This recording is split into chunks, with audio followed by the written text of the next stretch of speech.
Hej og velkommen til første episode af SEO Essentials. Jeg glæder mig virkelig meget til at starte det her projekt, fordi jeg tror, det bliver super sjovt. Men jeg tror også, det bliver spændende at se, hvor vi kommer til at tage det her projekt hen af. Om vi kan skabe nogle første placeringer, eller komme op på forsiden på nogle generiske søger, hvor der er ret mange søgninger på. Men hele essensen i det her, det er, at I følger mig bag maskinrummet, hvor at vi kigger ind i noget content, hvordan vi skriver det, og måske bruger noget AI, men også hvordan vi lægger det op, og hvad vi skal være opmærksom på der, og hvordan vi bestiller linkbuilding og alt det her, hastighedsoptimering, you name it. Vi kommer til at kigge på det hele. Men i første afsnit bliver sådan lidt mere et hyggeafsnit, hvor vi skal finde et navn til selve projektet her. Det skal jo være helt nyt, så vi skal have fundet et navn, som ikke er taget, eller vi ikke har startet et eller andet, hvor vi så har snydt lidt, fordi det er ikke det, der er mening med det her. Det er, at vi prøver at starte noget helt forbundet af, og så prøve at køre det op, og se, hvad vi kan få ud af det.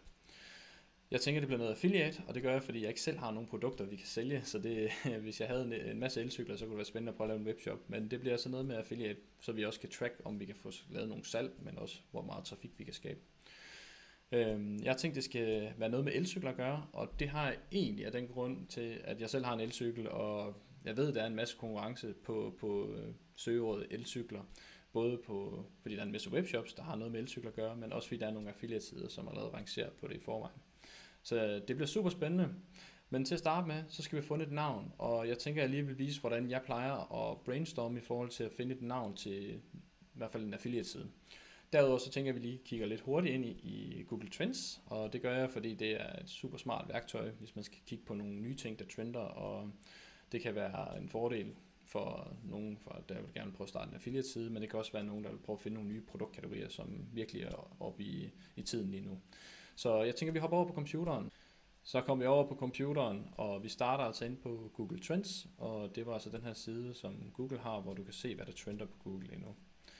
Hvis du trykker på populært lige nu, jamen så kommer vi ind og kan se, hvad der er populært i dag, men også i går, og så videre tilbage af. Men det, der er interessant, det er, hvis man trykker på udforsk, så kan vi nemlig bruge et søgeterm, et emne eller et eller andet, hvor vi kan dykke lidt mere ned i det. Jeg prøver med søgetermet bedste, og det gør jeg, fordi det er et søgeord, der er meget relateret til affiliate marketing, eller i hvert fald affiliate-delen inden for produkter, hvor man skriver meget bedste, eller bedst i test og priser osv. Og så ruller vi ned til bunden hernede, hvor vi kommer ned til det, der hedder relaterede søgninger. Her der kan vi altså se, hvad der er relateret til søgeordet bedste, og der er allerede nogle produkter her, der kommer noget med airfryer, der kommer noget med elbil, der kommer noget med airfryer igen, alkoholfri øl, ladestander, pusletaske, hårkur osv. Så det er en god måde at finde nogle nye emner på, hvor du kan starte en affiliate side. Derudover så, som jeg sagde også tidligere, så er det også en god måde at finde nye produktkategorier på. Hvis du har en webshop, kan du bruge det blandt andet til. Men vi skal selvfølgelig have fundet noget inden for elcykler, da det er det, vi skal arbejde med. Og der griber vi lidt anderledes an, fordi der behøver vi ikke at sidde og kigge i, hvad der trender inden for elcykler, fordi det skal være overordnet noget med elcykler at gøre. Så jeg hopper lige ind på Simply. Simply er den udbyder, jeg plejer at bruge til at hoste selve DNS'en og selve domænenavnet. Selve hosting af hjemmesiden, der plejer jeg at bruge noget Cloudways, som er sådan cloud server hosting, hvor at det er lidt bedre server, hvor hastigheden er lidt bedre over for dine besøgende. Derudover er der noget bedre sikkerhed og uptime og nogle fordele i hvert fald. Og det er noget, jeg vægter højt på grund af, at jeg ved, at det er noget, Google kigger ind i hvert fald, hvor hurtigt din server er, og det er også noget, hvis din bruger på siden bouncer, fordi den er for langsom til at load, jamen så har det også en effekt på SEO. Så det er altid godt at sikre sig, at man har en rigtig god hostingudbyder. Men lad os komme i gang med at finde et navn. Det jeg gør, det er at trykke på domæne, og så trykker jeg bulk-søgning, fordi så kan vi søge efter flere ting på en gang. Hvis vi starter med at skrive elcykler.dk, ecykler.dk, find elcykler.dk, elcyklerpriser.dk, og du kan egentlig bare fortsætte derudad, hvis du har flere idéer.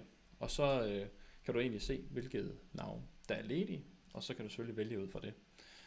Jeg vil gerne have noget med priser, men for at sikre mig, at det er det bedste valg at hedde elcykler-priser.dk, så vil jeg gerne lige analysere lidt mere.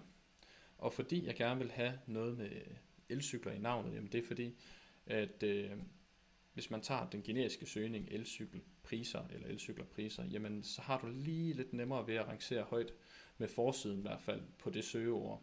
Det er ikke noget, jeg anbefaler sådan decideret at kigge ind i, hvis du har flere kategorier af produkter, fordi så er det sådan lidt lige meget, men hvis du sidder og kun har et produkt eller en produktkategori, jamen så kunne det måske give god mening at tabe ind i noget exakt domain match, som det her det er. Men lad os lige prøve at dykke lidt mere ned i det. Det vi gør, det er, at vi går over i Ahrefs. Til folk, der ikke kender Ahrefs, så er det egentlig et SEO-tool, hvor man kan analysere både på søgeord, men også på din hjemmeside og Content Explorer og alt sådan noget her. Der findes også andre programmer som SEMrush, Morningscore kan også det samme, og der er en masse andre. Men jeg plejer at bruge Ahrefs, fordi det er det, jeg har sat med i mange år, så der må jeg indrømme, det jeg tror, det er meget smagssag, hvad det er, man er til. Men hvis vi går ind på Keyword Explorer, så kan vi egentlig prøve at skrive elcykler priser og elcykler pris, elcykelpriser og elcykelpris. Det er sådan de 4 måder at vinde priser og elcykler sammen på. I hvert fald hvad jeg lige ved. Ud fra det, der finder vi så ud af her, kan vi så se, at elcykelpris er det søgning med højst volumen ud af de 4 her, den måde at vente på. Så det er den, jeg tager, fordi det er den, der har flest søgninger. Volumen, det betyder, hvor mange der søger på det. Det her, husk alt det, der ligger inde i Ahrefs for generelt tools, er jo estimater, men man kan godt gå lidt ud fra det i hvert fald. Så vi skal i hvert fald have det her navn her. Heldigvis så har jeg allerede købt navnet, som I kan se, fordi jeg var lige på forkant her. Så nu er vi egentlig klar til at skal kigge videre ned i den her. Men jeg tænker, for at finde ud af, jamen, hvad skal vi have på den her side af emner. Så det vi gør, det er, at vi hopper over i Keyword Explorer, og så skriver elcykler, som jeg har gjort her. Og så kan vi trykke View All. Så skulle den gerne komme med en oversigt over med alt, hvad der har noget at gøre med elcykler. Det gør den nemlig. Hvis vi ser her, så havde elcykler tilbud. Det kunne være meget interessant at kigge ind i. Og det samme med elcykler bedst i test er også meget interessant. Billige elcykler er også meget interessant. Brugte elcykler er ikke så interessant for en affiliate side. Elcykler med centermotor, det kunne godt være en kategori med en af elcykler med centermotor, som vi kan kigge på. Hurtige elcykler. Regler for elcykler kunne man lave en blogside om. Test af elcykler vil jeg ikke tage med, fordi vi har allerede søgningen elcykler bedst i test, som egentlig har samme søgehensigt. Så der giver det ikke mening at tage den med. Dame elcykler, det kunne være en kategori. Elcykler test igen har samme søgehensigt som bedst i test. Så kommer der noget, der hedder elcykler København. Det er også en søgning, jeg vil kigge lidt fra, når vi sidder med affiliate. Det handler om, det er at kigge ind i, jamen, hvad er hensigten med den søgning, vi laver.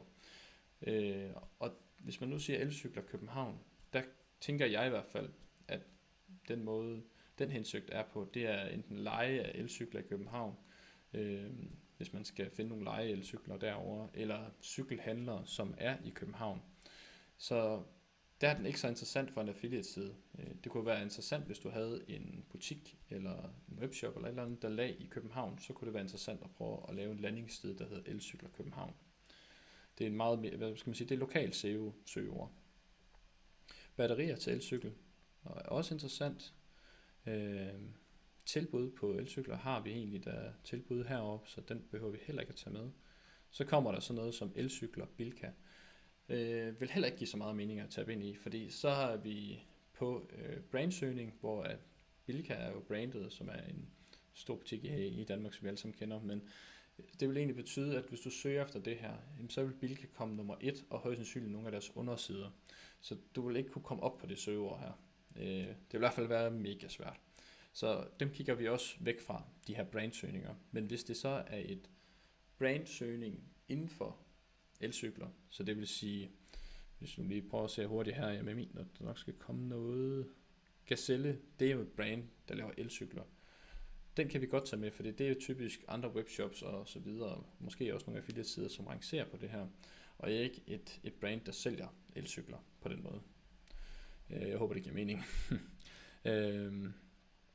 Så var der lige elcykler til børn, så jeg. Det er også ret interessant. Cykelholder til 2 elcykler, der kunne man også lave en anden kategori på. Cykelholder igen. Ja. Og så kan vi egentlig bare fortsætte derudad, indtil man synes, man har nok med. Og jeg synes, vi skal prøve at starte med det her, så vi ikke totalt gennemgår alt, fordi så kan vi prøve at genbesøge det her lidt mere senere. Så trykker jeg egentlig på eksport herude. Så kan jeg trykke Only Selected, og så som Microsoft Excel-ark.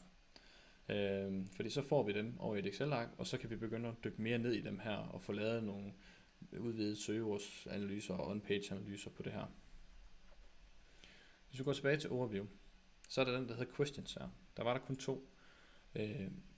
Questions er sådan HV-spørgsmål, er relativt gode at lave blogindslag på din hjemmeside. Og grunden til, at du skal gøre det, det er at skabe trafik til din blog, og så prøv at se, om du kan få dem derfra til salg. Men det giver også god mening rent SEO-mæssigt, fordi at du så kan lave intern linkbuilding imellem dine kategorier og bloggen. Så styrker du dit domæne på den måde mere. Så dem vil vi også gerne have med. Så dem tager vi lige her, og så trykker vi eksport, og så gør vi det samme som før. Så nu har vi egentlig noget at gå ud fra, og jeg tænker, at vi ikke behøver at gå mere ned i det her, for det gør vi i næste afsnit. Der går vi ind og kigger på søgeordsanalyser, og hvordan vi laver lidt mere udvidet version, og on-page analyser og strategi for hele siden, ud fra de søgninger, vi har fundet her. Så det var egentlig det for i dag, og der er et kommentarfelt, hvis I går ind på SEO Essentials, og så under det her afsnit, hvor I kan kommentere, hvis I har nogle spørgsmål i forhold til det her afsnit. Og det vil der også være på alle de andre afsnit. Så jeg vil sige tak for i dag, og jeg håber, I får en rigtig god dag. Vi ses i næste afsnit. Hej.